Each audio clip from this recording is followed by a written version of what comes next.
So yeah, there we go.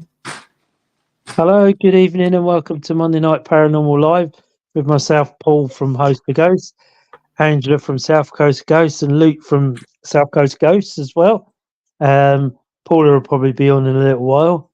A couple of our regulars are away. Julia from Paranation Ghost Hunt Events is in Florida at the moment, so I doubt she'll come on. She might come on, might surprise us. You never know, but I'm sure Paula will drop on in a minute. Tonight we're going to talk about the investigation. We were going to mention it last week when we were doing Monday Night Live last week when we had Haunted Souls on, but we never really got a chance to talk about the investigation that we did the Saturday before at the Groundlings Theatre in, is it Portsmouth it's called? Is that area Portsmouth? Yeah, Portsmouth, yeah.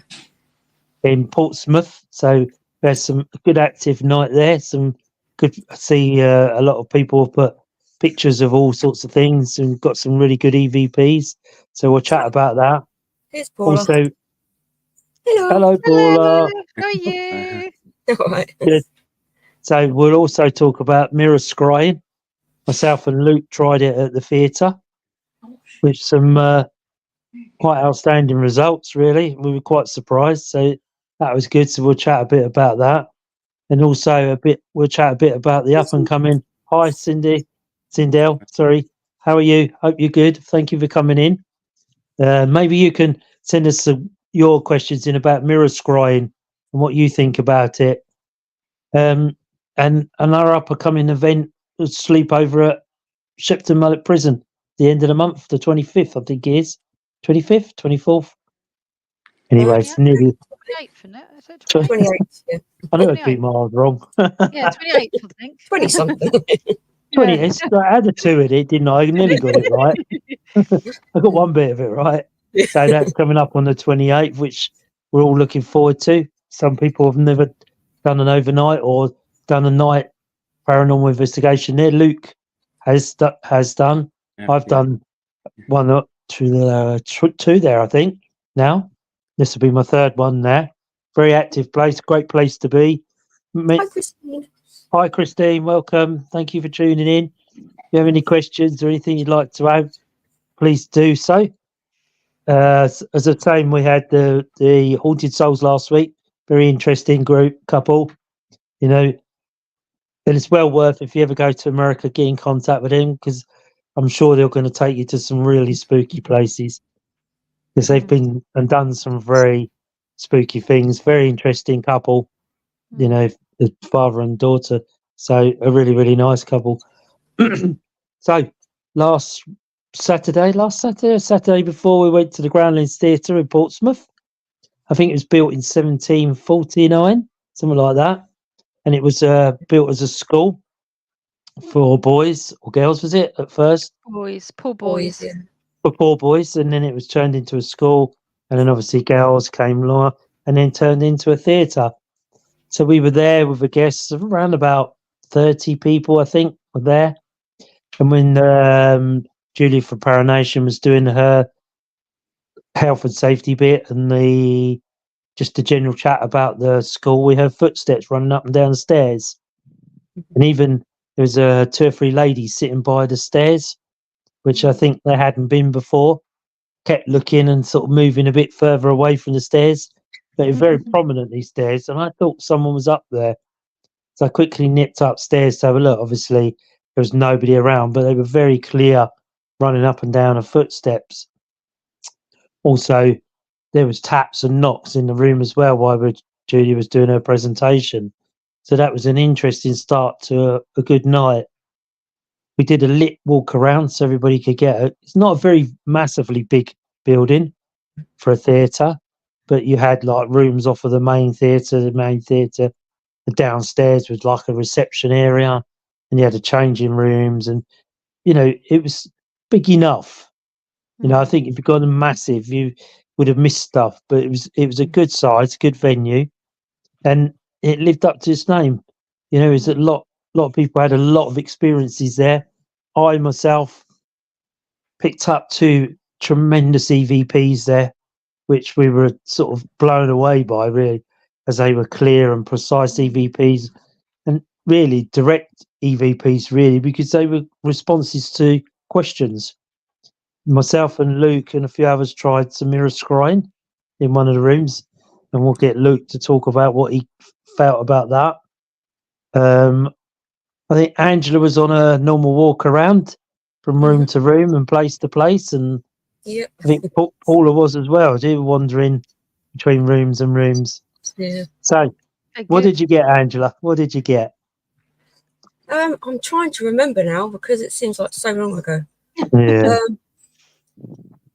All I can remember is having a lot of laughs, actually. We were just having a good time and a joke around. But I think it was mainly sort of noises here and there, not actual communication with anything, but just like, oh, did you hear that? And, oh, what was that? Although sometimes in some rooms, you had to debunk it because there was people like in the next room. So if we heard footsteps, then we'd go next door and then walk up and down and see if we could hear it in the room we were in. And it was like, oh no, it's just somebody else. But yeah, just shadows and noises, I think, was the main thing. We tried a bit of glass moving and didn't really get anything on that. But on the Ouija board, we got someone who I guess wasn't very good at spelling, because what they were sort of communicating didn't sort of make any sense. And what was it we ended up with? It was Derek, the drug dealing dinner lady. That's sort of yeah, we asked him. Apparently he worked there in the school, but we couldn't get what his profession was. And I think someone jokingly said dinner lady, and it went to yes. And okay then. And then I can't remember how the topic of drugs came up, but it did. And then one of the questions was something about, do you deal drugs? And he just said yes. And I said, okay, that's who Derek is then. The drug dealing dinner lady. That's all we're going to get from him. So that was quite amusing. And that was with the Ouija board and not the glass. Yeah. Yes. Mm. Yeah, the glass didn't seem to want to move much, but when we got on the board, that's what we ended up with. We tried to do the human pendulum at the very beginning with people, and that was really difficult to get going. Paula walked into the middle and was our guinea pig as usual. Poor Paula. She always gets roped in. Volunteers, do they? Nobody goes all quiet. No. We had a lot of newbies there, so yeah. A lot of people won't sort of walk forward and do a bit because it's that embarrassment thing, or people are not sure. Well, has something touched me? So we had Paula in the middle. It took a while to get going. You were there, Angela, weren't you? And Luke. Yeah. It took a while to get the human pendulum going, really. Yeah, but the cat ball kept flashing, didn't it? Yeah, we had the cat ball going off on the fireplace, wasn't it? Yeah. And then we could hear someone walking around, what sounded around the circle. But some of the answers that were coming through were very slow to respond to yes, no, that type of question. So it was a bit difficult to get the energy going. Yeah. We knew people around the circle had questions because Paula was actually being moved to yes to no, because someone was obviously thinking about a question, or shall I say this, or shan't I say this? And and we kept saying it, someone here's got a question, or if you got a question, asked out. And there was a couple of ladies that asked out some really, really good questions, but I think it might have been waiting for one person in the circle to say something, because it was swaying backwards and forwards like it was answering a question, but nobody would actually say what the question was. So that was quite interesting. The cat ball was quite regularly going off on the fireplace during the circle. So we knew we had communication, and we had someone there, if not one or two people, because few people kept saying how cold their hands were, and yet their bodies were really hot. There was two ladies that were standing sort of behind me. I can't remember their name. And they were saying hi, Graham, thank you for coming in. And they were saying how cold their hands were, because we said, if you're around the circle, can you actually stand between someone? And these women were saying that everything else was hot, but their hands were absolutely frozen. when you touched their hands, they were actually cold, but their other hands and body were really warm. So you got to assume the spirit was standing between them, although they didn't jump like something was. But she kept saying, "I can't believe how cold my hands are," and the woman holding her hands saying, "My hands are so cold, they're beginning to hurt." It was that cold. So there was that much energy in that circle. But it's difficult to get people to ask a question. Say what you're thinking, because if you think about it, there's no stupid questions, is there? No. They're all pertinent questions. They're yes, no. Sometimes people say, put a sentence together. We've obviously got to remember there's yes or no answers. You can't strike a conversation in a spirit circle. You can only get your yes or no answers going. So it's quite interesting. It took a bit of time for it to work, but in the end, it started to go. So we knew we were going to get contacted, and the movement around and the cat ball going off was a really good indication something was there. And I mean, nobody was moving, and the cat ball was on the fireplace quite a bit away from the circle, so we knew somebody hadn't bumped into the fireplace or so. So it was a good insight into communication with spirit being there. So from there, Paula, what did you wander off then? What did you go? Where did you go after that? Well, the women, didn't they? They were new, so because I was cold, my hands, weren't they? So people found Yeah, my the very hands, so cold, they could very anything cold. else. But you had a baby though, didn't you? Cry or something as well? Oh yeah. That's I right. We heard a remember. baby cry outside. Was it outside or in the hall? No, We it don't was on the know. stage, wasn't it? Yeah, It somewhere's a literally, baby Can't cry or remember. something. I remember somebody saying about the baby crying, basically, and Yeah. yeah, we were like because in a we'd circle. heard we'd heard the cry and everybody heard it. Hmm. And somebody said, "Oh, it might have been outside," which is Yeah, possible. But yeah, it seemed to be, as we were asking the questions, we heard the baby cry. So we're not quite sure whether that was communication. I don't think there was anybody outside because there was no quite late, type wasn't it? of, yeah, it was quite late and no voices, like a conversation, like someone going, shh, shh, shh, shh, be all right. It was just like a loud cry. And then, of course, everybody was then, did everybody hear? And most people heard it. So that was quite intriguing, for everybody, most of the people to hear that. You think, well, okay. And there was nobody outside. So there was no conversation outside that you could have No. said maybe it's someone walking along with a baby being quite late. But that was quite interesting. I forgot all about that. Thanks, Paula. What else, Paula, did you We, get we once you wandered off? we went to. There's quite a few of us actually. We originally, me and William and Justin, I think Steph, Ryan. There's all of us in a circle and everything else. Because all of us kids were split in different directions. Even Angela was with me at one point, so they disappeared. So it was all like mixture. It was all mixture everywhere. We had originally because I was on a table originally with Julia. I think Dora was there. You was with us, weren't there, basically? And then I think, and then you disappeared. But then later on, we was on the table. We was trying to get the glass going, which he did for a little while, and there's some new girls as well there. But then later on, we looked because we was trying to communicate with somebody, and then Justin put and William did actually put the laser grids up on the stage. They were pointing at the stage high, so there was Yeah. purple there, red one there, and there was a blue one there, and they were flagging up basically. And it's weird because we was asking questions, and suddenly when I looked, I went, "Look, everybody, turn round." And every time we said something, it was like it's trying to communicate by the stairs. The lights were flashing different colour. So, and I found out the little boy was like Leo, called Leo there basically. We was asking Leo to do different things like turn them off, this colour, what colour you prefer, because it was a red one, I think it was, wasn't it? Red, blue, and green. I can't remember. There's 3 different colours we've got. And we asked them to take different colours off, which one you prefer, and anything else, and they were putting ones that wanted to do back and anything else on, and what you didn't want it on basically. So he was asking different colours to put more on, so he did. So they did all that basically for a while, and then we asked questions in circle, and they didn't. It seemed like it worn off. So then we all wandered off down into the later on. I think that's when Andrew was with me. There was loads of us in the in the dressing room. Oh, yeah, And we had, downstairs. and yeah, is it well, Yeah, behind the stage, isn't it? Just there, that's it. basically. Yeah. So yeah, so we was there, And there's all of us huddled in there. There must have been 8 of us in there, might be more, basically, all squashed I into think this there was thing. 7 of us. Yeah. There's 7 of us there, I can't Yeah. remember. And Brian was at the back, wasn't he, basically? And he said there Mm. was figures, because we was trying to communicate, because Steph was there, basically. She was literally had the box with the lights on. She put on the dressing table, and then she had 2 balls, and we put 1 ball over in the 2 balls went on the shelving over here, and then we put other stuff around as well, and was asking questions.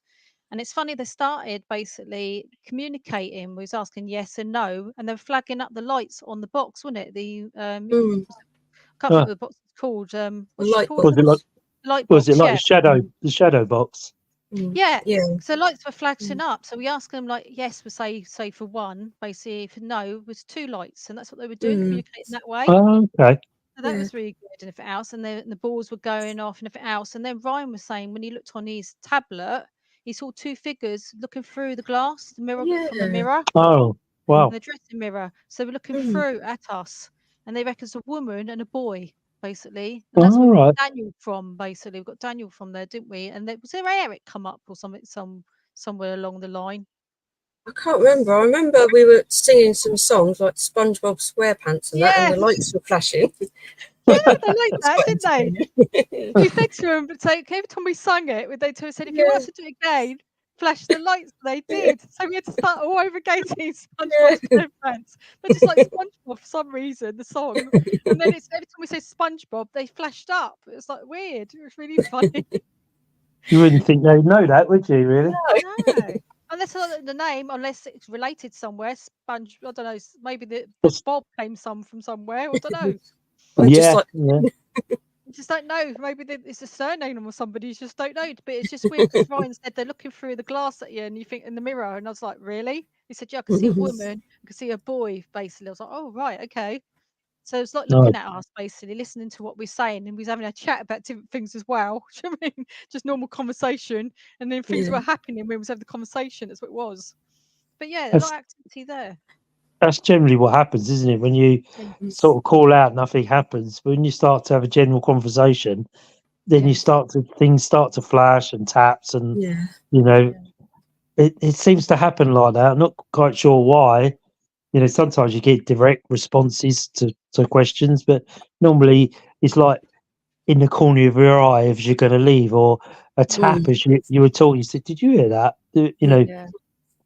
and as it, and that is that all you got from that room, or did you move on then? Yeah, that from there, basically, we moved on because we've said to him that basically, I think it was Daniel who said to him, oh, because he wanted to play games. That's what we said, basically. So we thought we'll go out to the stage now, basically, to see if they play games. But he didn't want to play a game.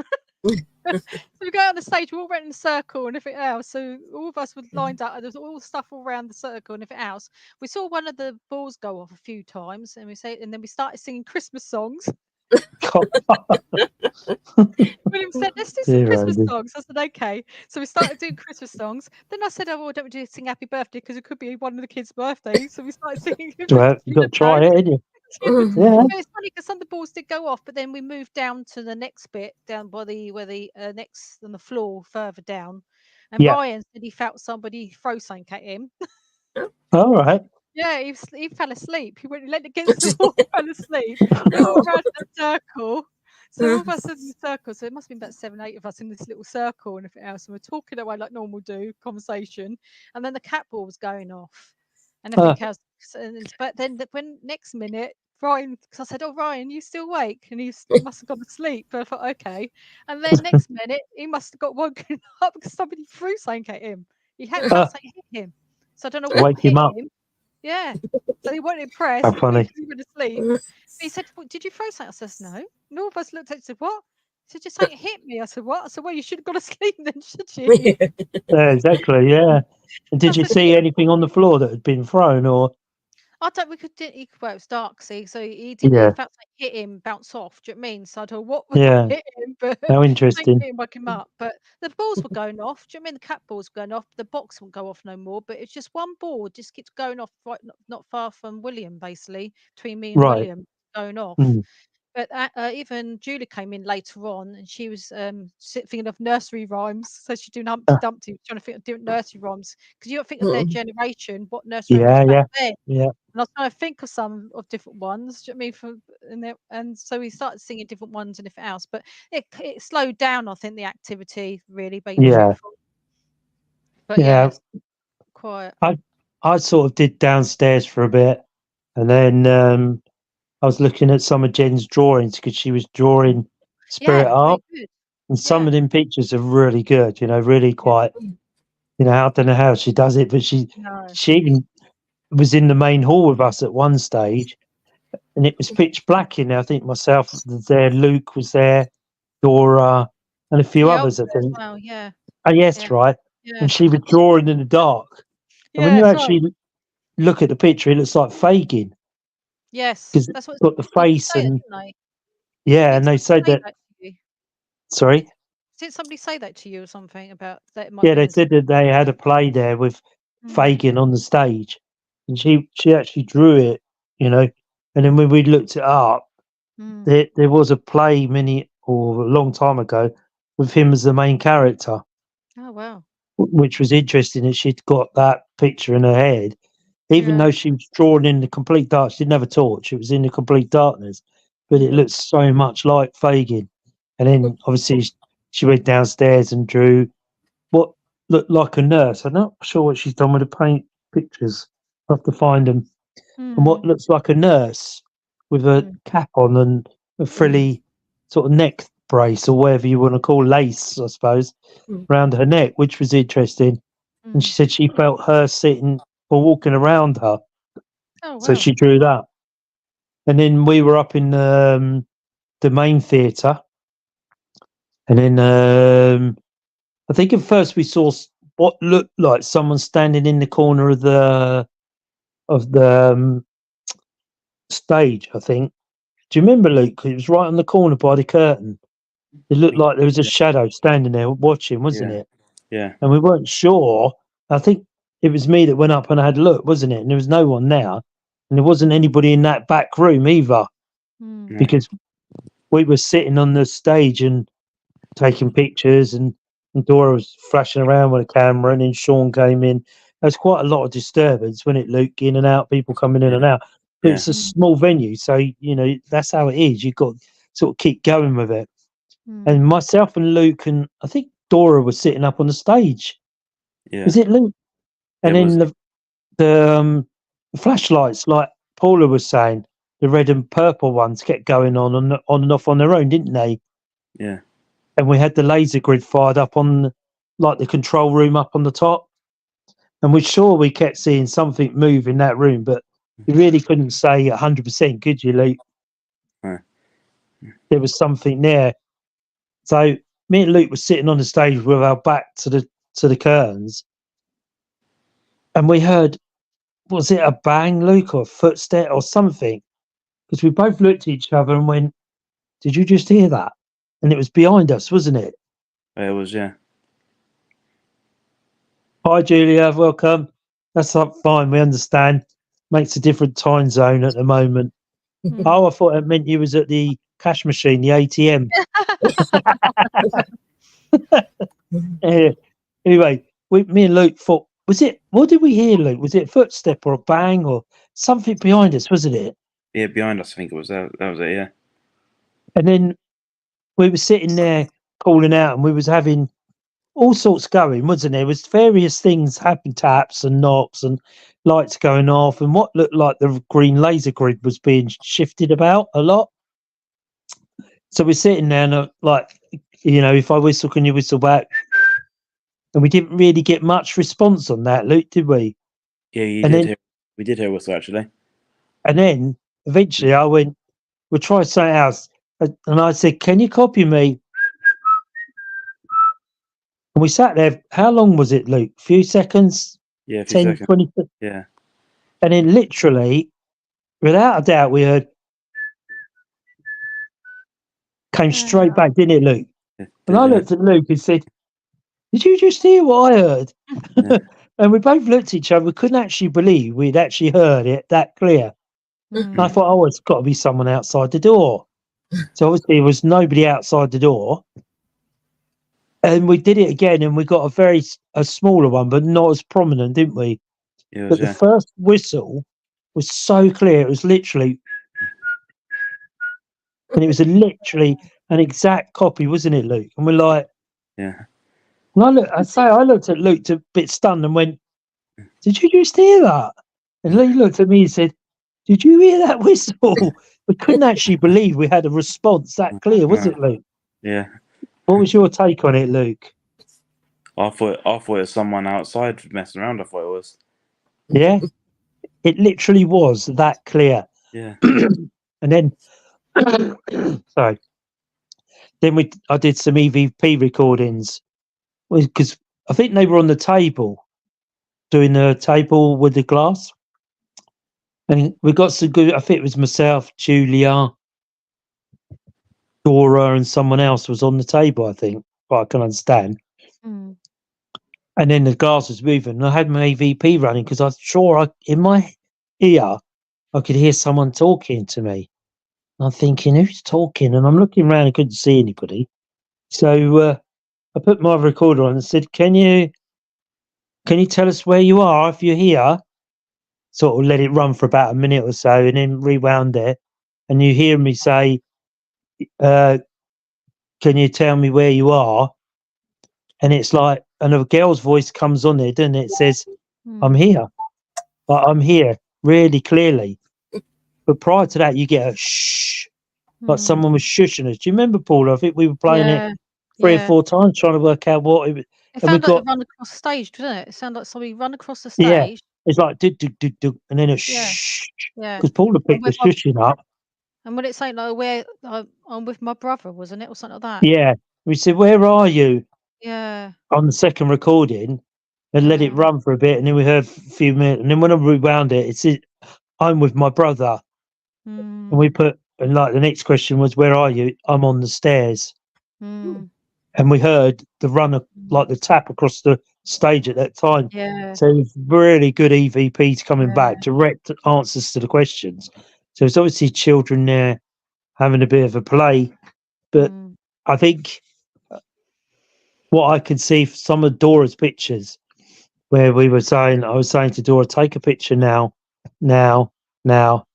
It really was, Graham, to hear the direct, like the Mm. DVP, voice response, to the questions was obviously, yourself, Graham, you only run the recorder for about a minute or so, just over a minute, because otherwise, if you have 25 minutes, it takes hours and hours to listen to 25 Yeah. minutes of a recording.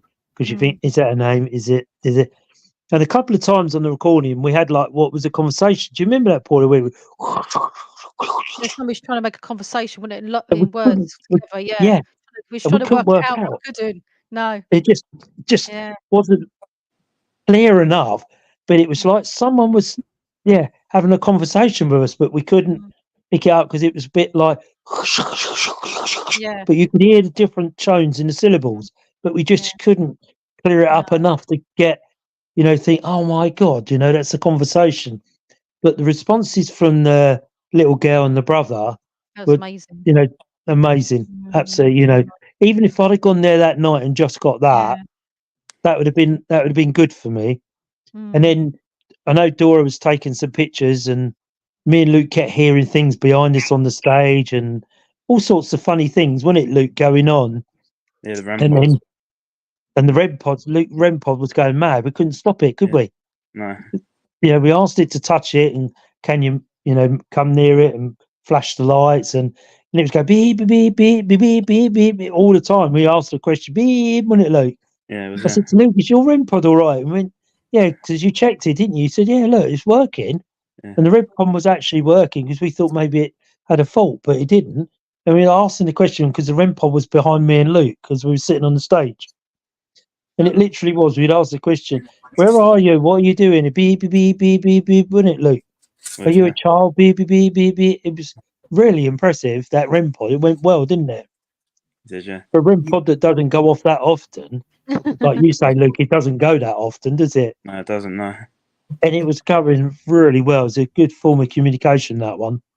And then Dora's taking some pictures, and in some of her pictures, we kept saying, me and myself and Luke, we knew someone was there in that control room, up above the door. Yeah. Yeah. And then some. I think the guy took some people in there, didn't he, Luke? He And they did, yeah. sat down, and then they got up and went out. And a few pictures of Dora's took. One of them, there's a lady sitting in there with like a white handkerchief on her head. Could just make a picture out in the real darkness. And we kept saying, didn't we, Luke? There's something moving. And it seemed like someone was shuffling from side to side with a laser grid on there. Because you'd see the laser grid move down near the floor, but then you'd see it move up in the box. It was very strange, wasn't it, Luke, that box? Yeah. And then we decided, obviously, good old British, we're going to have a cup of tea and a biscuit. So off we went. And a few times there was taps and knocks in that room, and then we went back to the changing room with the big mirror in, didn't we, Luke? Did, yeah. So we were sitting in there calling out, and there wasn't really a lot going on, was there? And I said, oh, how about try some mirror scrying in that room? So I tried first, and you could actually, I couldn't see it myself, but the others in the room said you could see what happened, Luke, because I couldn't see what was going on, but they were saying, look. I think your eyebrows were changing. It's like your face was changing in the mirror.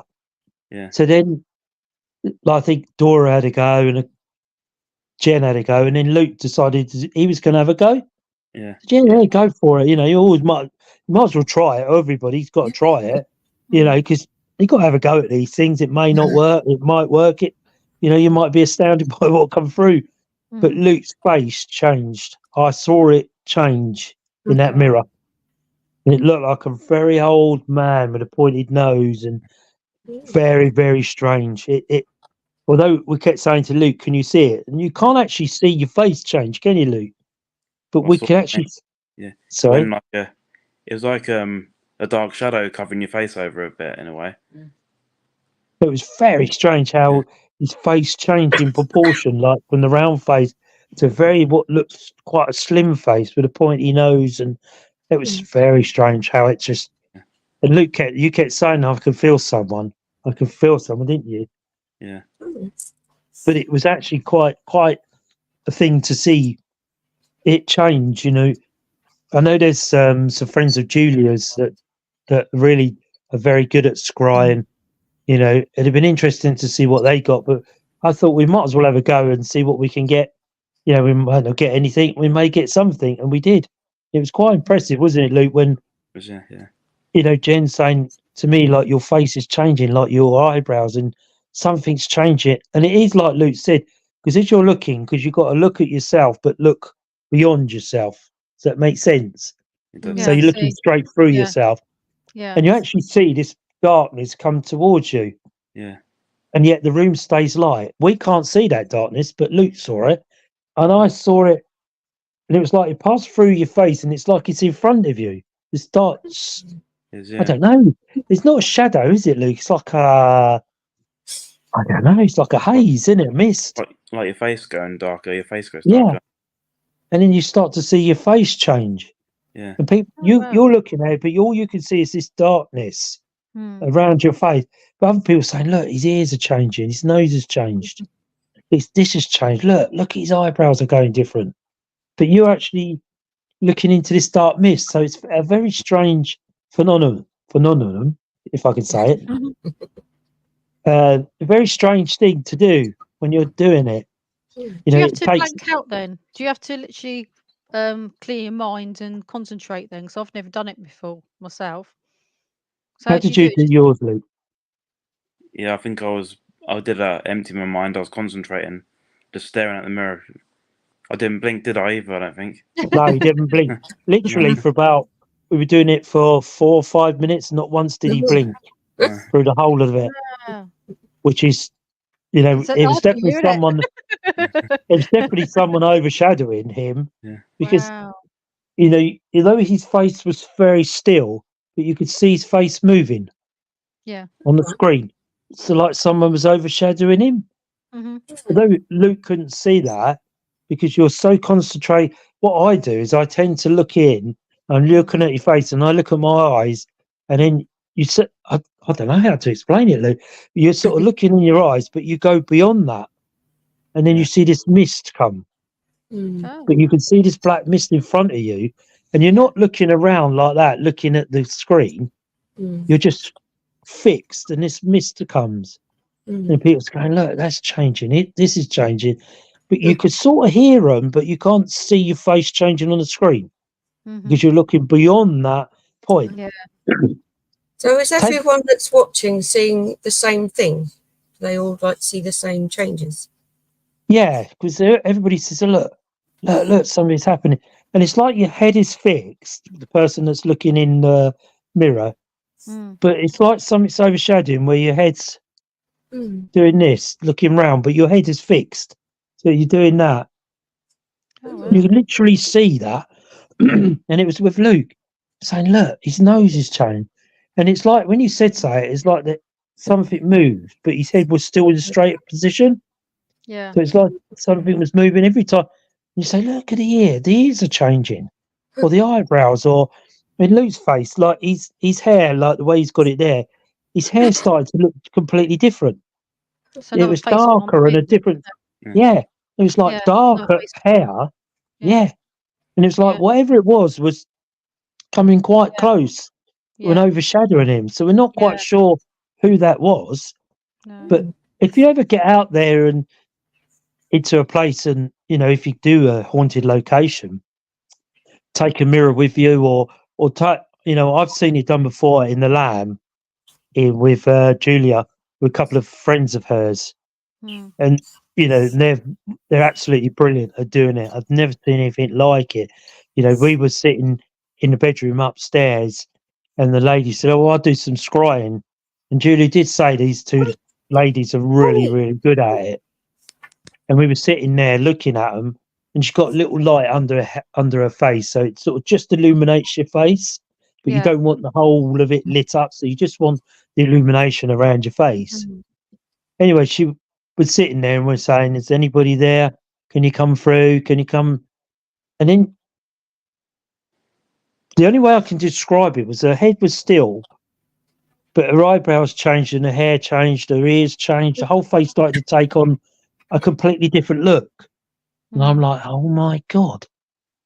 And we said, can you look at someone in the room? And I know it's the creepiest thing I've ever seen. Although her head was straight, but her eyes looked at every individual person in that room.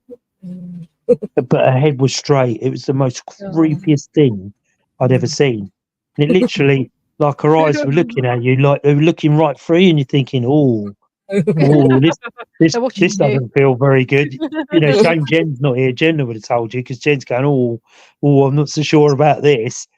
And then you could see like her sideburns started to come down here.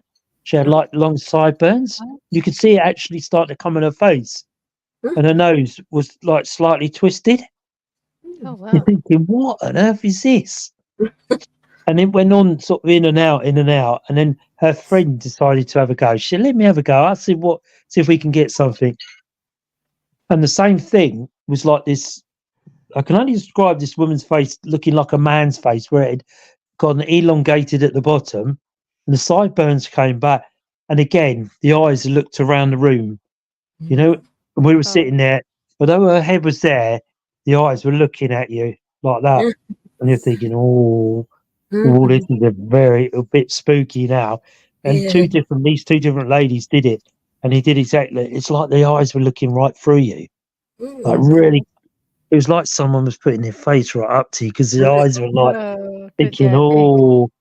And Jen was saying, oh, I'm not sure about this. And you can actually see the sideburns coming in her face. You should try it, Graham. It's quite a thing. It takes a lot of doing, a lot of concentration, doesn't it, Luke? Because you've got to sit there. Then you shut down the outside noise around you, so forget everybody's there watching you. And the way I found to do it, and one of a very good friend of mine sort of showed me how to do it, is look at the mirror. So you're looking at your face, concentrate on your eyes, and then what you see is this. And it's like Luke said, it's like a mist, isn't it, Luke? That suddenly comes forward. It doesn't scare you, and then this mist is in front of you. And then when this mist is there, obviously you can still see your face. People around you could say, "Oh look, his face is changing." Oh look, his ears are different. His hair's gone different, and they can see it, but you can't. Mm. So you can hear people talking, obviously, but you're so fixed, aren't you, Luke? You actually forget what you're doing. You do, Mm. yeah. Because I came back out of it and said, "Oh, did anything happen?" They went, "What do you mean? Did anything happen?" And I don't remember anything changing. I could hear the conversation, but I Mm. couldn't understand the conversation. And it's the most. You've got to try it. Next time we're out and about, we've got a mirror. You can do it. Most mirrors, a black to mirror is better. We'd have the mirror, but it's on a black background. Yeah. And then it takes a lot to do, but you've got to look beyond your face. I know it sounds mad, but you've got to try and blank your mind. And Luke will tell Yeah. you, Yeah, concentrate on your eyes. Just keep looking at your eyes so you become on a fixed point of your face. So you could look at your nose or, I don't know, anything on your face. Then suddenly you see this, oh, I don't know, a mist. I don't know, Luke. How would you explain it, Luke? And just like a dark shadow coming over your face, like your face goes dark, but your eyes are glowing. Saw my eyes glowing, but my face was dark, but my eyes were glowing. And then you start asking, can you show yourself? That sort of question. And then, you start to see like Luke's nose was changing and his hair was darker, but it wasn't parted like that. It was like didn't have a parting, it was fully across his face. You Mm. could actually see these things coming. And the ears were Wow. slightly different as you're looking at, because you're looking in at the screen. Obviously, the person doing it can't see. I didn't see anything change. And did you see anything change, Luke? Then my forehead was getting more wrinkled, older. Jennifer Andrews, hey, good evening, good afternoon, even from Las Yeah. Vegas. Welcome to the Monday Night Paranormal Live. We're talking about investigation we had at the Groundlings Theatre in Portsmouth, where we thought we'd try some mirror scrying. Not sure if you've ever tried that, but it's well worth it. We had some real good results, myself and Luke. And it's not, like I was saying, it's not as though you can see it yourself because you're that concentrated on looking at this centre point that you actually can't see your face change. But it is, people around you see it in the mirror. Dora was going, oh, what was that? And you could see your face change. I thought, oh, I would try because it's a big, like, dressing room mirror, I suppose, wasn't it? A massive, Yeah, like a whole wall Mm. mirror, really, wasn't it? Yeah. And we didn't get much going on in the room. So I said, oh, how about a bit of mirror scry and try that for a while and see whether we can get anything come through. But that really did work, didn't it, Luke? Wow. yeah, did yeah. And I think if you'd gone on a lot longer, I've seen it where a friend of mine, we did a paranormal investigation and she's very good at scrying. It reminds me of Bloody Mary. Yeah, exactly. It's the most strangest thing. And thank you for your comment. And she did it. And to my astound amazement, she actually became a witch. Her Oh, wow. This bit changed, her face changed. You could see the hat, the pointy hat, and her face, and even though her face was, stationary, but you could see the smile coming. And literally, her head was still like that, but the head turned, and you could see this woman's smile, like a cackling smile. And Oh, unbeknown to us, someone was recording it, like on a voice recorder. And they told her, oh, we were recording that over there. Listen to what we got back. And you could hear her say, is that you that smile? And you hear, in the oh, background. wow. And we're like, what? Mm. And I'd never actually seen a scry at someone's face. And it literally changed. She had that old haggard look, pointy nose, the chin had changed, her hairstyle, and she had like a hat, a pointy hat. She'd turned into a witch, like a haggard old woman. Did you contact any children there named Stephen, Wilfred, Rebecca? When we did, Graham's put, did we contact any children there named Stephen, Wilfred, or Rebecca? We did when we went there a few years ago with Julia's team. We had, I think when we was in the main hall, we had a Peter, wasn't it, Luke? Was it a Peter? I can't It was remember. I didn't get any names really. a Peter. I do remember the name Rebecca. Someone mentioned Rebecca or Becca when we were doing the spirit circle. Somebody said they got a name. I don't know whether it's one of these women who's she did say she was a medium, but she she's very good, very, very good lady. And I'm sure she said Rebecca or Becca or something like that. And I said, "Oh, right, that's good." I said, "Where did you hear that?" She said, "I just heard it in my head." So she's obviously quite connected with spirit. Mm. I can't remember many names coming up. Hi, Cindy. Paul, do you think that the image is ourselves from a previous life? Oh, Good wow. question, Cindy. That is a really good question. Do you know Never what? I know, don't know yeah. the answer to that. I'm sort of great question. Yeah, really, really good question. Chances are, Sindel, it could well be, couldn't it? Yeah. It could well be that it's our previous. I suppose if you have a past life regression like Angela's had, Mm. and then you did the mirror scry and the man came through and like Angela described, after her regression, then I would say, yeah, Mm. because you could prove when you had the regression, the man was there. And if you did the mirror scrying and you took on a man's face or a man's persona, you got to say, yeah, Sorry. that's right. You got to say, oh yeah, you got to say like Angela, did her past life.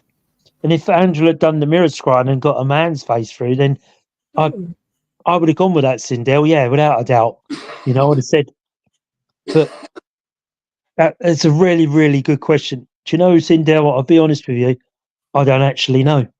Mm. I know what I saw in the mirror, whether that's a spirit coming through the mirror to show itself, or you're looking back into your previous life. You're looking like through maybe a portal or a time warp or something, where you're actually looking back at yourself.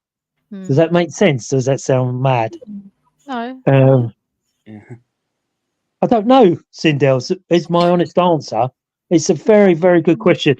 If you next week we're having the lady, what was her name, Angela? Sarah. Sarah's coming on. She does the past life regression with she's done Angela. Really lovely lady, Angela said. It may be save the question for her. Mm. She may well know the answer to that, Sindel. Mm. So make sure you come on next week when she's on doing her talk about past lives and what she does and all of that. And that could be a question we could ask her. Mm. Is it us that we see on the other side of the mirror, or do we see ourselves? It's a really, really good question. I think maybe, maybe we're looking through a time portal or something that's taken us back. But I don't know, because the lady I saw that did it, and she, you would say she looked like a haggard old witch, to be honest. She took that really haggard face on. So whether she was a haggard witch, didn't like to say that to her, but a haggard witch in a previous life, she might have thrown a spell on me. Yeah. So you look like a haggard old woman. That wouldn't have gone down well, I'm sure. No. You'd be a frog now. There is better ways to talk to women, and that not being one of them. No.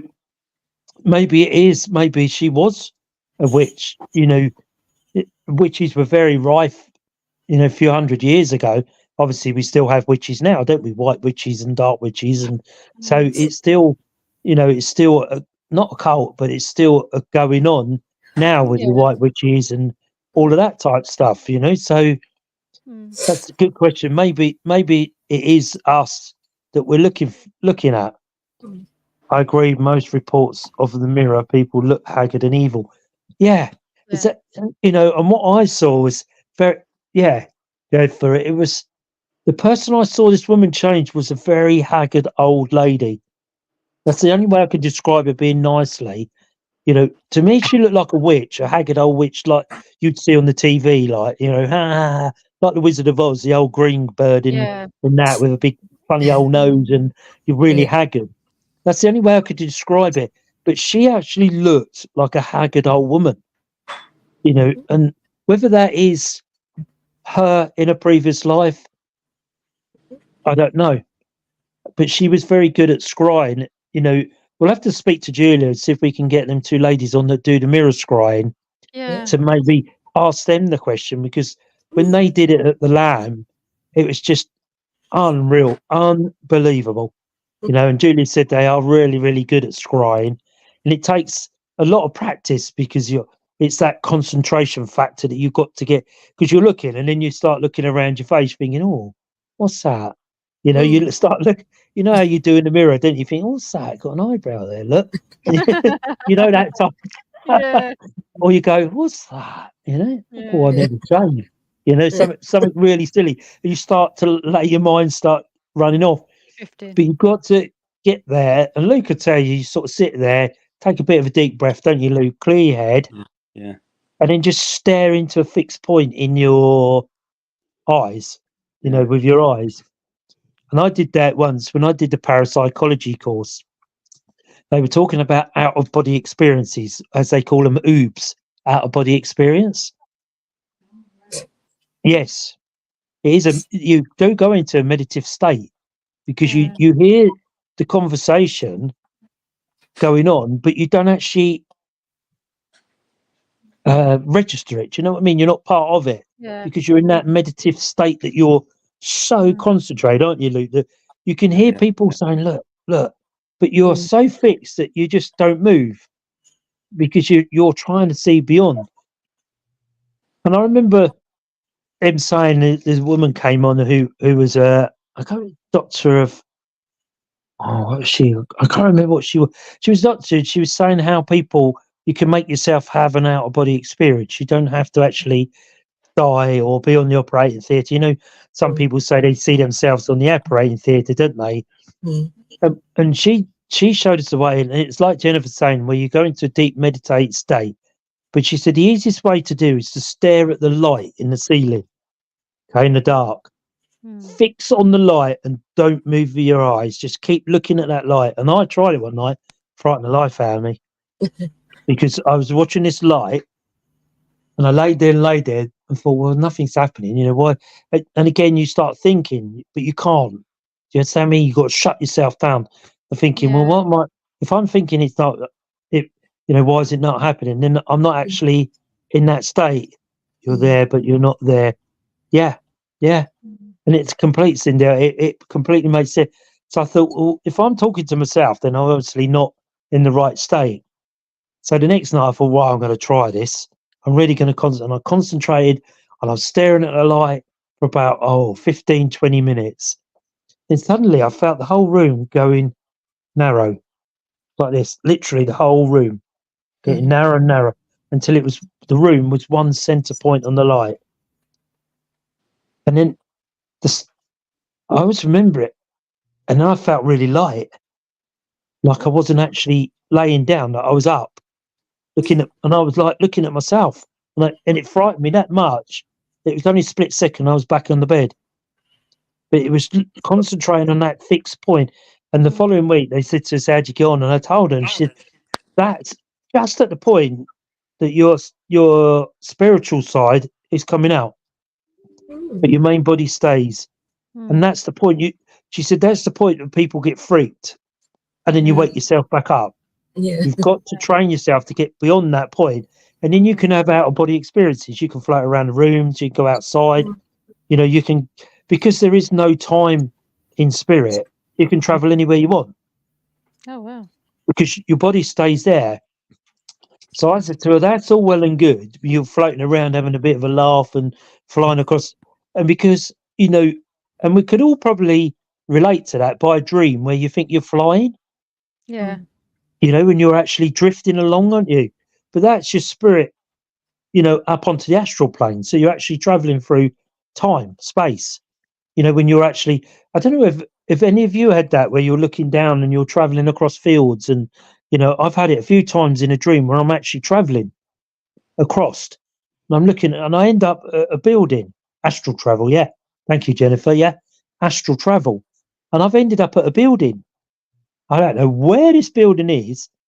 and I know I'm going across fields and bushes and trees, and because I'm looking down and I can see it moving, but I'm actually moving.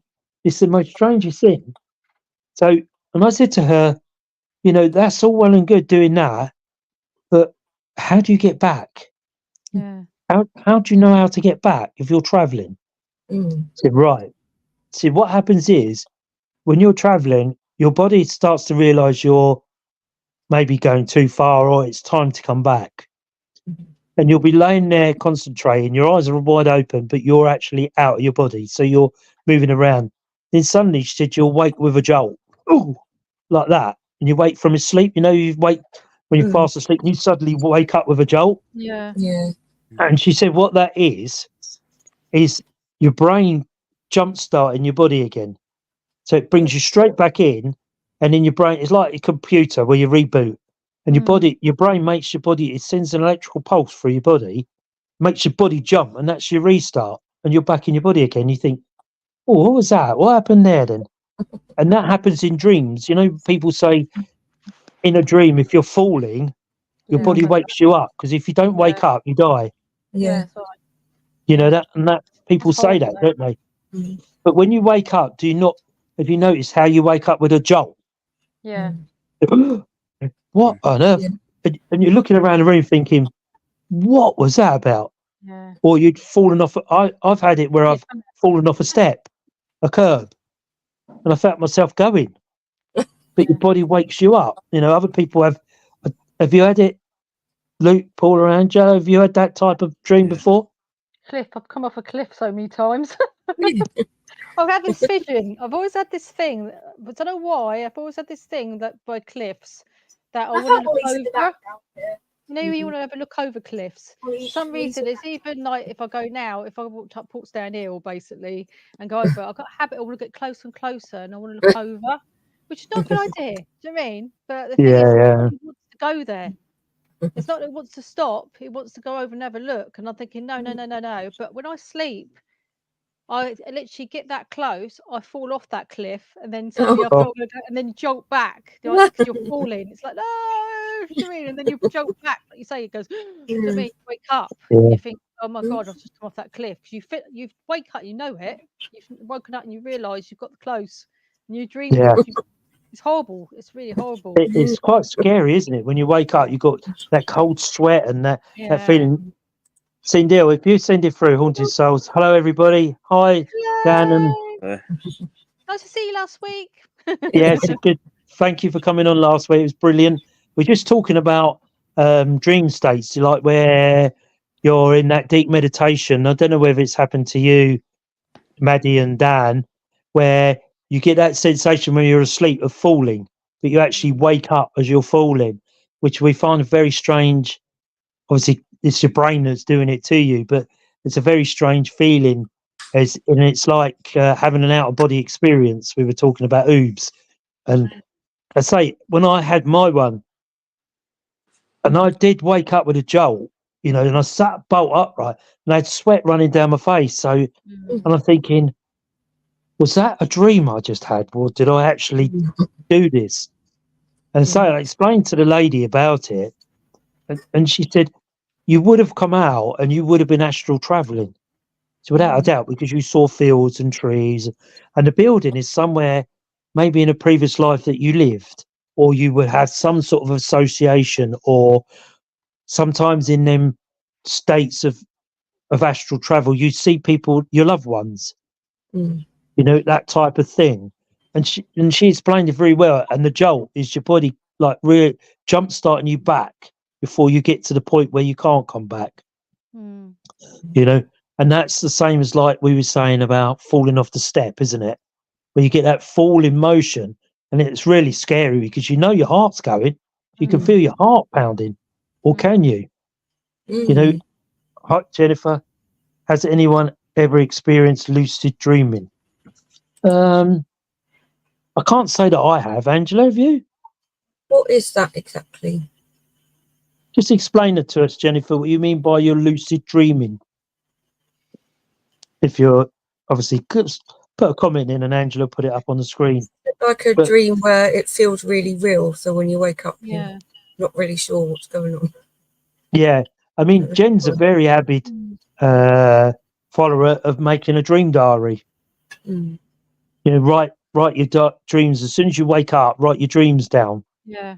because she often says within that dream, or you're writing it down. It might be weeks and weeks, but there'll become Yeah. a message within that dream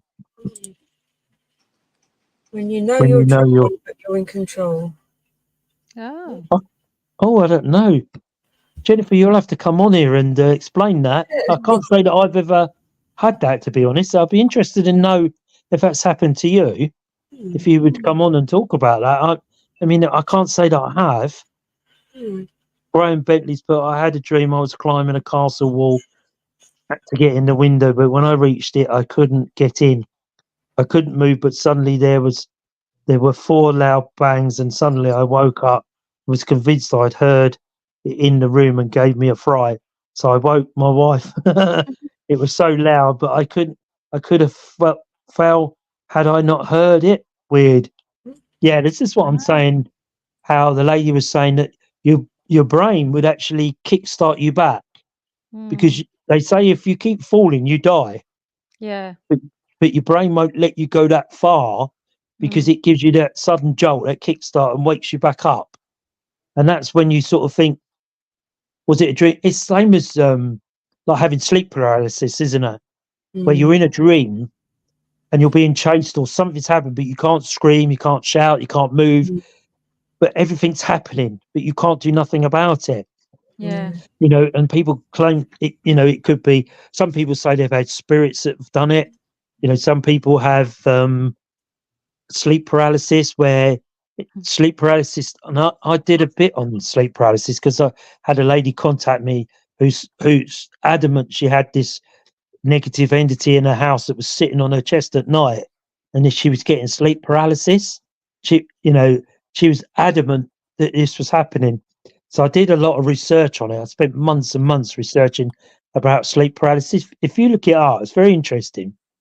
But they're saying in most people, most common sleep paralysis happens within the first 20 minutes of your sleep, when you've gone off to sleep, because that's when your brain goes into the REM moment. You know, your rapid eye movement moment is when your brain's at its most active.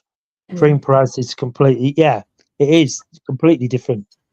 And your brain becomes haunted. So I've been jolted awake, but don't remember falling in my dream.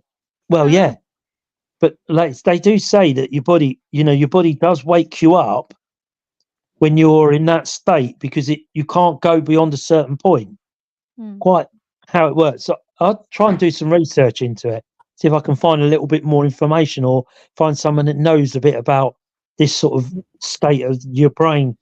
But I know that the sleep paralysis, they say that in most people happens within the first 20 minutes of your sleep, when your brain goes into the REM, the rapid eye movement, which is when your brain is at its most active, and it's like downloading all the information that's happened to your subconscious during the day.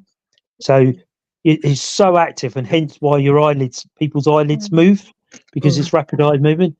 And because the brain's processing all of that work, it paralyzes the body, so it can't move. And then it processes it, because it can't move the body and process everything at the same time. So what they say is, this is what I've read and researched, really, is that the brain puts your body into a paralysis mode. So, and then everything's happened during that day is being downloaded, if for want of a word, like you were downloading information. And within that subconscious mind, you pull forward something traumatic, like a fear, because it's all, your brain's always at its most active. I mean, and they say and it's your brain that gives you that paralysis. And in a split second, once the brain's sorted it all out and got everything where it wakes you up. Oh, and people often say it's like someone sitting on them. I don't buy the scientific explanation, because most people experience the same thing. Yeah, I mean, what I read, I thought, well, most humans have this sleep paralysis, or have had it, or known someone that's had it. So, you know, scientists try and find the basic truth behind it, don't they? A lot of scientists, I'm not knocking scientists, but they want to know the hard facts. You know, when you're you're talking about hauntings. They say, well, you know, and we could be scientists in our own rights as investigators, because we say, well, maybe it's a house that's expanding, maybe it's the floor moving, maybe it's Yeah. someone leant against that. It's usually a shadow figure, haggard woman or alien. Yeah, and I'm quite a believer in that, because I'm sure at that stage and I've had sleep paralysis where you cannot move, you can't scream, you can't shout, but you can move your eyes. So what's that all about? You know, if your brain is in that such a state that it's trying to sort out the electrical messages, why would you be able to move your eyes? Because I've been in them situations where I can look around and I can see people chasing me, and yet I can't move, I can't scream, I can't shout, and I know my jaw is moving, but nothing's coming out. You know, I don't know if anybody else. Angie, have you had anything like that with Paula? Or I have. I've had it a long time ago. It was not very nice, actually. I remember laying there basically asleep, and I was dreamt that basically I couldn't move, and this woman was looking over above me, and I started screaming, but I was trying to scream help, help to Justin beside me. He didn't hear me, but you know what I mean? It was so scary and real. yeah, And I couldn't move. My body wouldn't move. I couldn't shout. I couldn't get my words out. Anything else? Say help, help, like this. This woman staring at me. Anything else? And then she moved right down to by the door of our bedroom, and she was just standing there looking at me. And I was freaking out, basically. And I woke up, and I was sweat and tears. Do you know what I mean? And I just couldn't go to sleep after that. That was it. I so thought, oh, scary. it freaked me out. It really did. And I just laid there, and I called up with Justin, thinking, oh, I hope she's not going to come back. Do you know what I mean? So I thought it was that real. That's what the worst thing about it. And the one I had, I remember sort of looking around, and similar sort of thing, you know, like Jennifer was saying, I sort of looked up because I just didn't want to look, because I knew something was bad was happening to me. Yeah. And it's the same as Paula. I saw this man looking, his face was right against my face, looking at me. And I couldn't move back away from it. But I was like shouting and shouting in what I thought I was shouting, you know, at that time. And I'm thinking, this is going to wake the whole house up. Somebody's got to come and help me. You know, can't be right. Someone's got to hear me. And then I just suddenly woke up. And I was the same as Paula. I ended up going downstairs thinking, oh my God, it literally frightened me that much that I didn't go back to sleep that night. No. It literally I did. Justin up. I was like, Did you? oh. Yeah, he wasn't impressed. I sort of sat downstairs and sort of wrote out in a diary what had happened.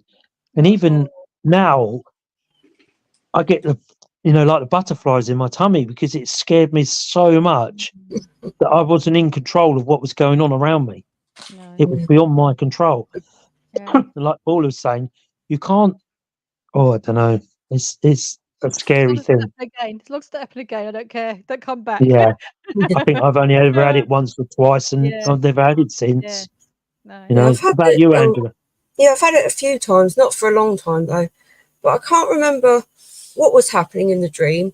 But I know I wanted to scream, and I was trying as hard as I could to scream, and nothing was coming out. And then it was like I kind of wasn't in the dream, and I was just trying to scream to like wake myself up, or somebody to hear me so that they could wake me up. And I managed to get out kind of like and that was it. And then I'd wake up from that and thought, oh, thank goodness. But then that was a dream in itself. I'd woken up into like another dream.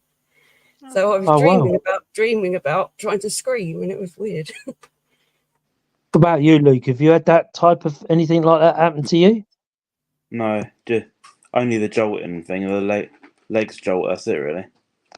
All right. Yeah. Then that sort of wakes you. Sindels, but I felt like I was being pushed down into a mattress and I was suffocating. See, that scares me when you know I can go with that Sindel, and it was like me with his face right on my face, and I can see his face here. And what I thought I could feel was his breathing. And Jennifer's and Andrew's is, but it's almost like when you're having a nightmare and can't run. That's exactly it. That is exactly it, Jennifer. When you're in the middle of that nightmare, and there's nothing you can do about it. You're not in control of any of it. So whether that's, I don't think it's spirit, but what quite goes on at that moment of time, I don't know. But you would actually wake up and say, I've had the most horrendous nightmare, wouldn't you? And Yeah. I remember going Paralysed, downstairs aren't you? It's thinking, the I thing, can't, isn't it? yeah. You're I paralysed. You remember can't going move. downstairs. Type thing. I remember sitting downstairs and I had like tears running down me. I was that scared, Mm, and I'd actually written it down in a book. mm, You know what had happened, mm, and even I don't know where the book is now because I've obviously moved. But even now, I still can't get my head around what that was that night. I just I don't know. I don't know. You know what? I don't know. I don't know how to explain it. I have never forgotten the face. Do you know what I No, mean? Have you ever no. forgotten the face? No, I haven't forgotten the face. And it Me wasn't. It neither. wasn't even a face I recognise. No, same as me. It's not either. It was a woman, You know, basically, with long hair, with mine was a man. coloured. So I don't know her. Do you know what I mean? It's weird. But had a sense that his face was here, but he had long hair Yeah. because it was like sort of touching my face as he Mm, was looking over. Whether mm, that's what I thought was his breath, but I had the feeling of long hair with him. mm, But even got sort of woke up and went downstairs and sort of wrote it out. And even downstairs, I'm sitting there looking at the doors, looking, mm, and it actually quite mm, freaked me to have mm. that done. I don't know whether anybody else watching this has had a similar sort of thing, but how I didn't how you explain it. Graham No. Bentley's, but I woke up one night and thought I felt someone pulling on my ankles. Dream or not, it was a bit freaky, but nothing came of it, thank God. Well, yeah, nothing came of it, and nothing came of what happened to me or Paula, but No. it was just in that moment of sheer terror, Mm. just sheer terror. If anybody knows what that is, and please send a comment in, or come on here and explain to us about dreams and things like that, because I know even now I think about it and it sort of makes my heart race a bit, because it was very terrifying Yeah. situation to be in, and very scary. And I say I've had it twice, and I haven't had it for many, many, many years now. So whether it's something in middle age that happens or when you're younger, I don't know. I don't know how to explain it. I know what I felt. Yeah. And this lady was saying, as you can have your out of body experiences, you can astral travel anywhere you want. But I tried it that time, and it did it did freak me out because I knew I was out. I knew I was in the room. I knew I was floating around the bedroom, and I thought, oh, like sort of got myself back in it. Do you feel like it might be dimensional beings preying on us? It could be. It could be that they're, at the time, maybe the veil between them and us is that thin that they can actually push through the veil. Whether they sense an energy or they just take a chance, because you can imagine if they're beings in a dimensional type of state that the walls and the doors and that wouldn't stop them anyway, because they could come through anything. Because how do you know you've not got a portal in your house or a dimensional break where they can actually come in and out? Because we often think in the hallway here we have a portal because we hear so many different people in the house at night. So like people coming in and going out, going in and coming out. So whether you call that a dimensional split or a portal, it's a very difficult question. Whether it's dimensional, that it's a split between us and the veil, like they say at Halloween time, doesn't it? That's when the veil becomes at its most thinnest, between us and the spirit world or whatever. But as being a dimensional split in time, how would you know? How would you rate? How would you, rate that? How would you know the difference between a portal and a split in time, in dimension? It's a very difficult question, isn't it? Is it a portal and it's spirit? But whatever came to me that night was not a spirit, because I didn't recognize it, and spirit wouldn't come in that close and frighten No. you. They would not do that. But that's why a lot of people can't see their loved ones, because if you suddenly saw your nan standing in front of you, you think, well, hang on a minute, you died 50 years ago. How can you be here?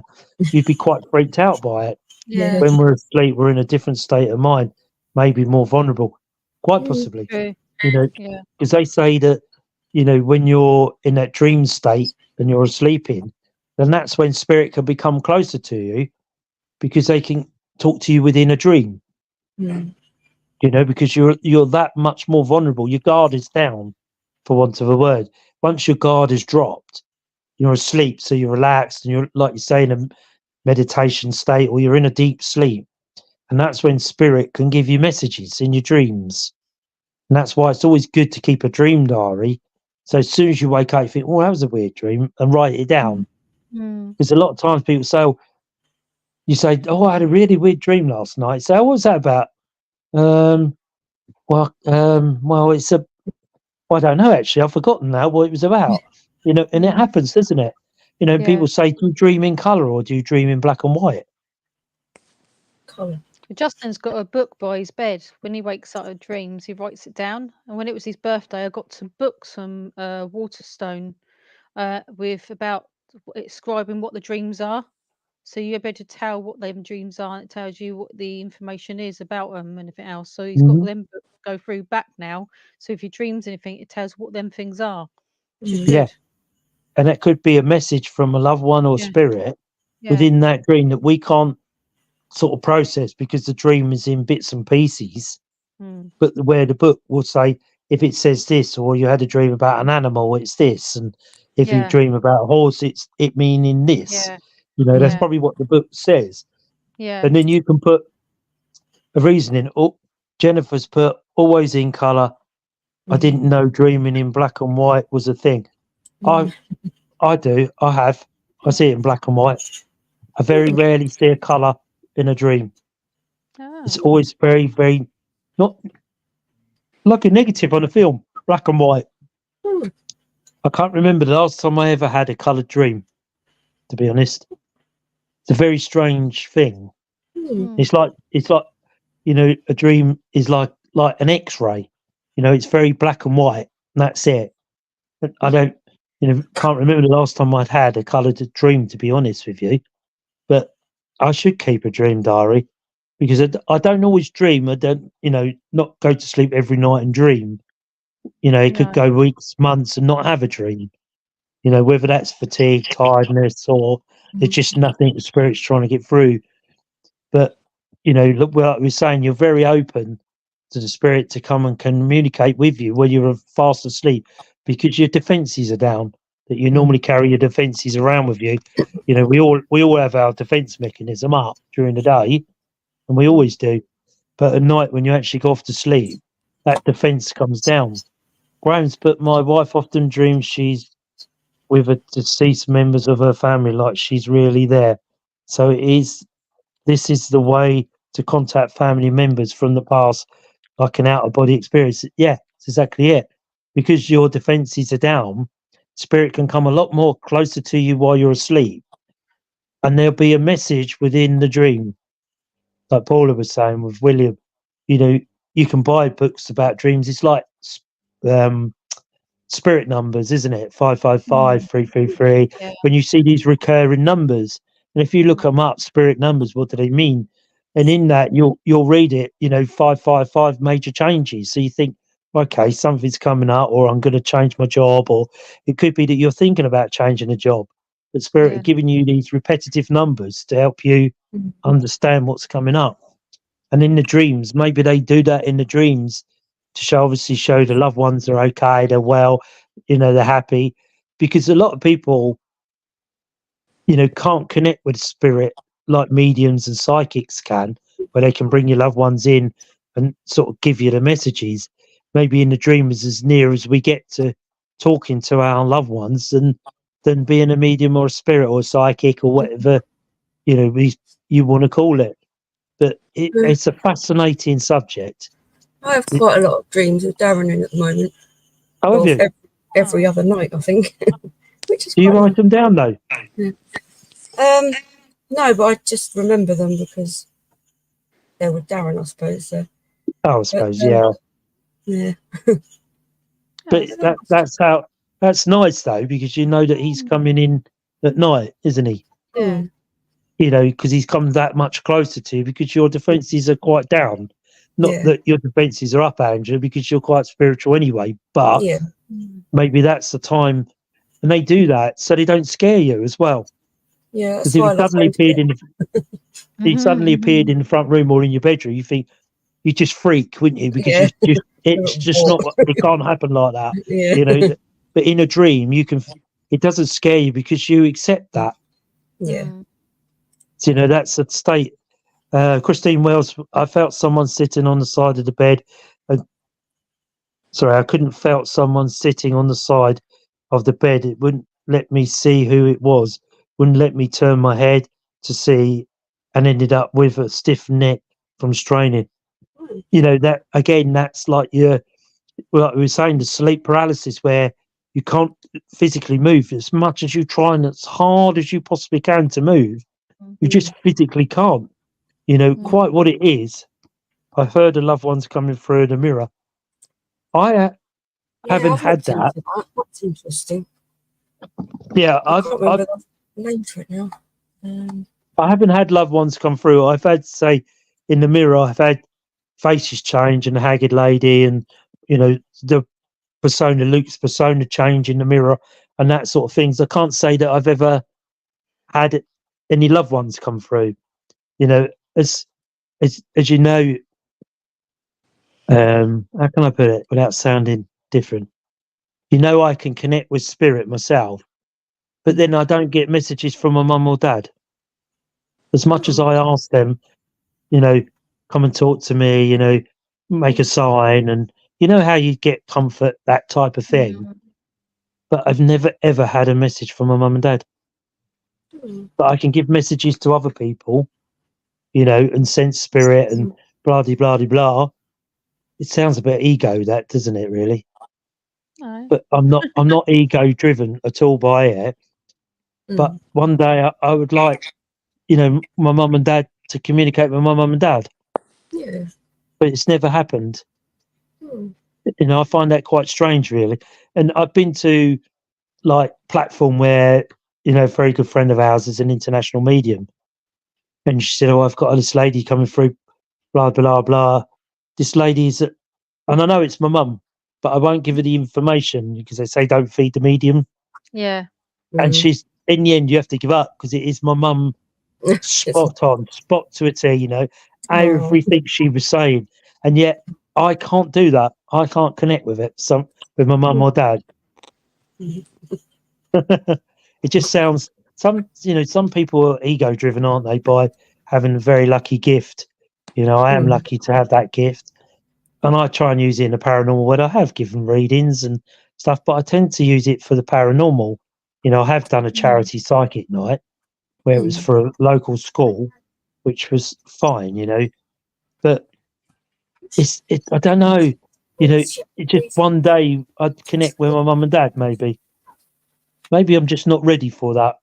No, probably not. No. You know, maybe one day they'll sense that I'm ready and they'll come forward and that'll be it. But it seems odd, isn't it? If you can talk, some of us are empaths, yeah. And being an empath, you know, you have to be careful how much stuff or baggage you take on from other people as well. Yeah. Because there's only so much baggage you can carry before you start to become unwell yourself. Yeah. You know, and it's like Jen's taught us, you know, if you're meditating or, you know, go to the crystal bridge and throw all your stuff over the bridge into the river where it's turned to light, with love and light. And it's a bit like having a, you know, control delete on your computer. Yeah. At some stage, you've got to get rid of that. Yeah. Because, like Jen says, you can listen, but don't take it on. Yeah. Because eventually that baggage becomes too much for you. It's true. Because years ago, I used to take everybody's problems on. I just go top, top, top, top, top. And in the end, I couldn't take no more. And I just break down. Yeah. Burst into tears because I can't do it no more. Do you know what I mean? Because I've taken so much Yeah. on. Nobody would listen to me, but I'll take everybody else's on. Do you know what I mean? Exactly. It's like Jennifer's saying, being an empath is sometimes crippling. And it is. Because you're so listening to other people's problems. Yeah. And like my partner Jenny says, you know, you can listen, but try not to take it on. Yeah. But you've got to have that control or recycle bin where you can get rid of it. You've got to get rid of it because you can't carry that around with you.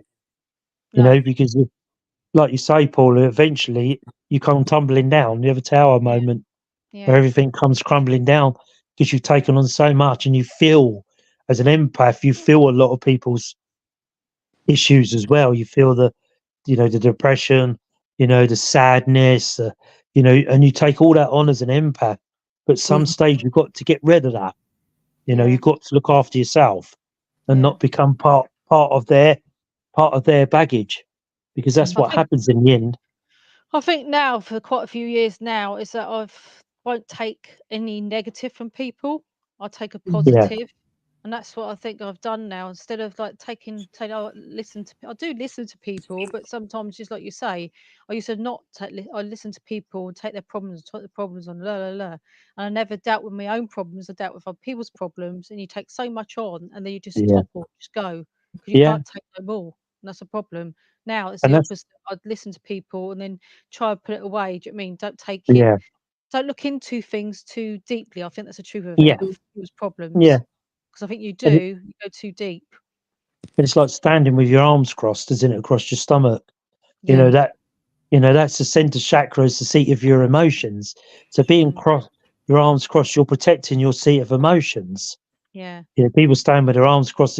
It's not a case of being rude. It's a case that you don't realise you're doing it, but you're protecting your seat of emotions. I And do that a sometimes lot. you need to do Do that.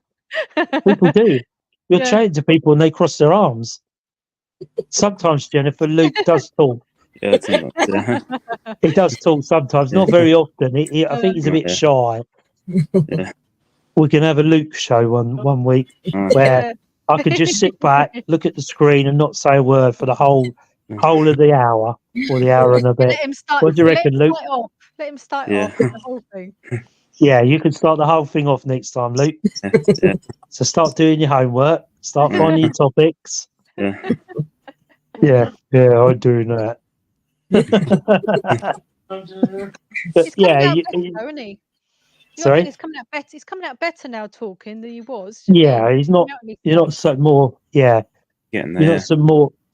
You you got to be yourself, Luke. Yeah. You know, Yeah, yeah, nobody's here to judge you. Nobody's ever going to judge you, and you know what we are because you know you've known us for a long time. Nobody ever judges anybody on here. You know, and we just chat about the paranormal, the supernatural. You know, anything like that. You know, and we're very honoured to have Jennifer and Graham and all of them come in. You'd make make a very good ventriloquist, Luke. Jennifer Andrews, but we love you, Luke. Got the gear, got a gear.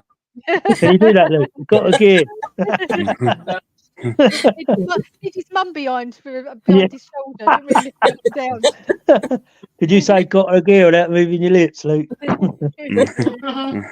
There's a challenge we set up for you. What you could do is get your mum to say it and you just move your lips.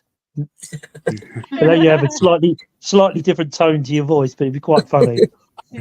Yeah, as I say, you know, we've gone off the scale really. We talked about the groundlings and all that, but it was a very good night.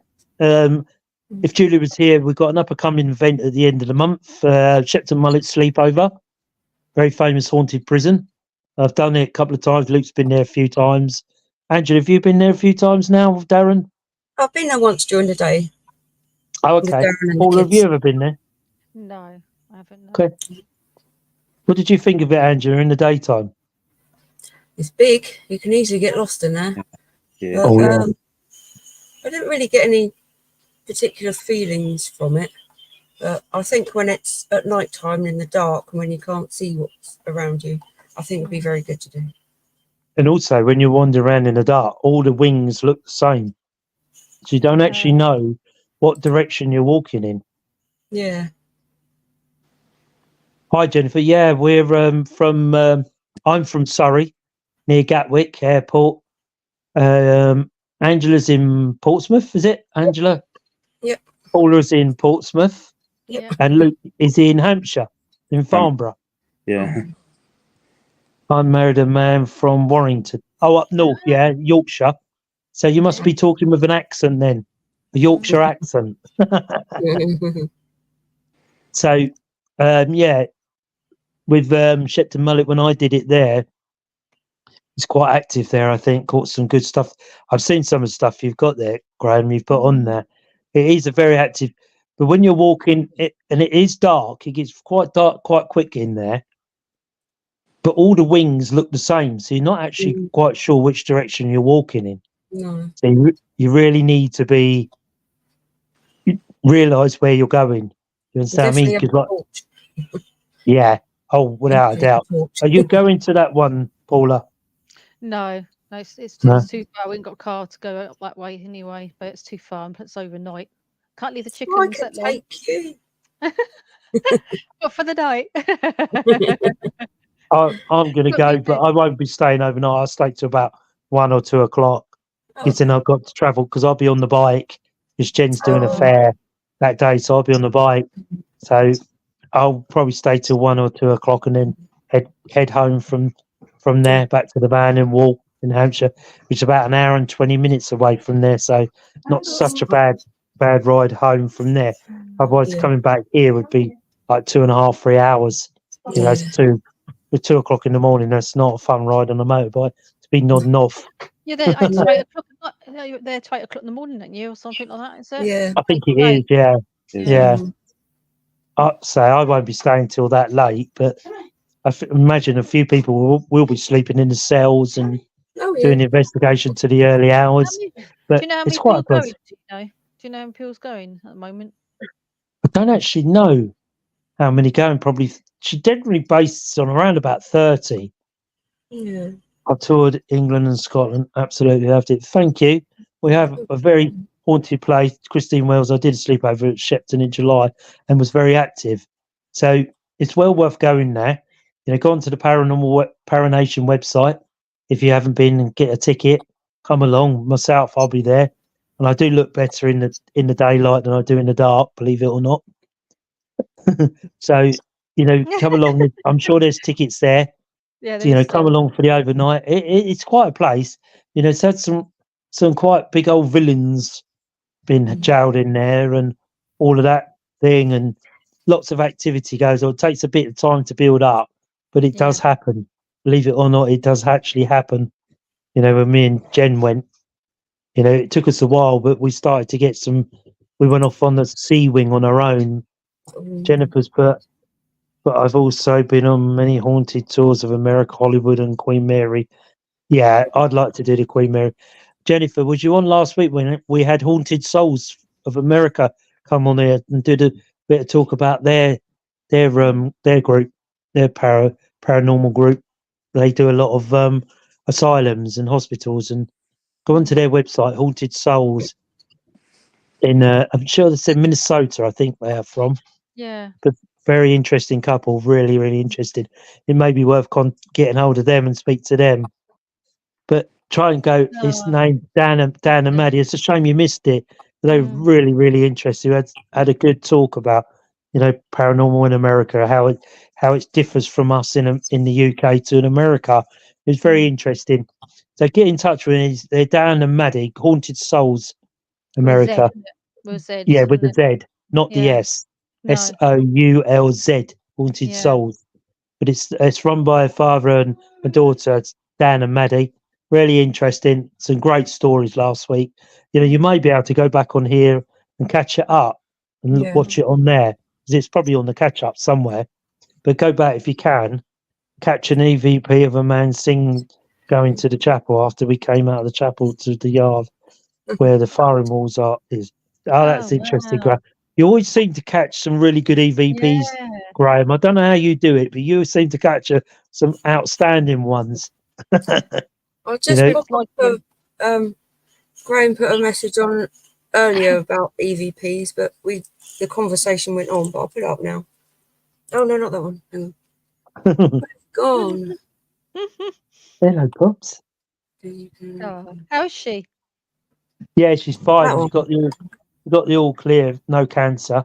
So we were really chuffed. Oh, good. Graham Bentley's put, when I go up to our local castle, I'll record the whole time and listen to it about 10 times when I get home, and each time I can pick up something different. There she is. Hiya. Pick up something different. Just showing you how brown I am. Oh, look at her. Makes you sick, doesn't it? It looks like she's been in Florida with Julia, doesn't it? Yeah. Go sit down, go on. Hang on, I've got myself caught up.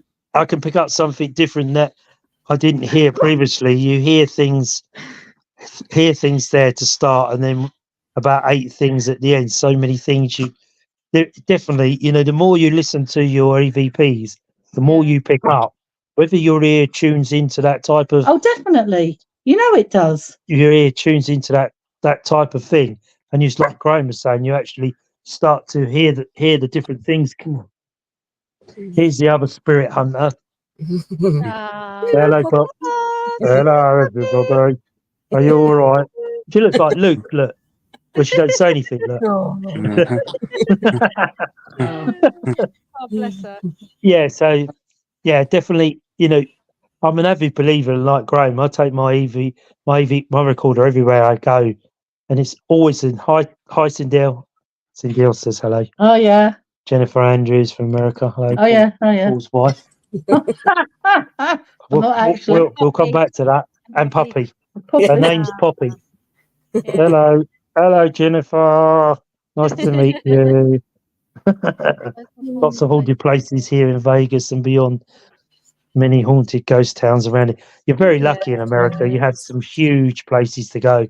We're limited on where we can go here. It's gaining permission, and generally the haunted locations we do are venues. Yeah. Rather than just wander into a place. We do have a place we go, Waverley Abbey, and I think Cindel's been there a few times as well, which is a free venue to us. We often go. But in America, like Dan and Maddie was saying, there's so many different places that you can go, and where we're very restricted on that, where we can go. We can go wandering into woods and things like that. But, in America, you're such a vast country. You've had such a massive history, a bit like here, wars, and, we have very favourable castles and things like that around Britain, which are always haunted. A lot to do with World War II here, the bunkers and all that type of stuff. Where in America, you're very lucky to have massive battlegrounds. And, I'm not sure how the restrictions are in America, but we're quite restricted here where we can and can't go, which is a shame, really. Because some places you see, you think, oh, I'd love to go there. We do have a massive history, Jennifer, yeah. And it dates back hundreds of years, but half these places are owned by English Heritage or National Trust and things like that. They don't believe in the paranormal, so they won't let you investigate. But Warrior be good at Christmas, wasn't it? Warrior be Sorry? good at Christmas. Warrior. HMS Warrior be good at yeah, Christmas. HMS Warrior. But I won't be going on that. Unfortunately, it's too many stairs for me. Yeah, Yeah. With my back. but look on the website, the Paranation website, and you'll see what I did a castle tour and I loved it. Yeah. I mean, there is a castle. There's Dover Castle you can hire for the night, which is thousands and thousands of pounds to hire for the night. So the tickets for that are extremely expensive. You try and put on an event, you try and keep it as reasonably priced as you can. Stirling, yeah, in Scotland. It's my favourite, yeah. I mean, Scotland had a big history, didn't they, with William Wallace and, Adrian the Wall and the Romans and all sorts, big battles up there. Dover in Wales, yeah. Yeah. I think that's the Dover Castle, yeah.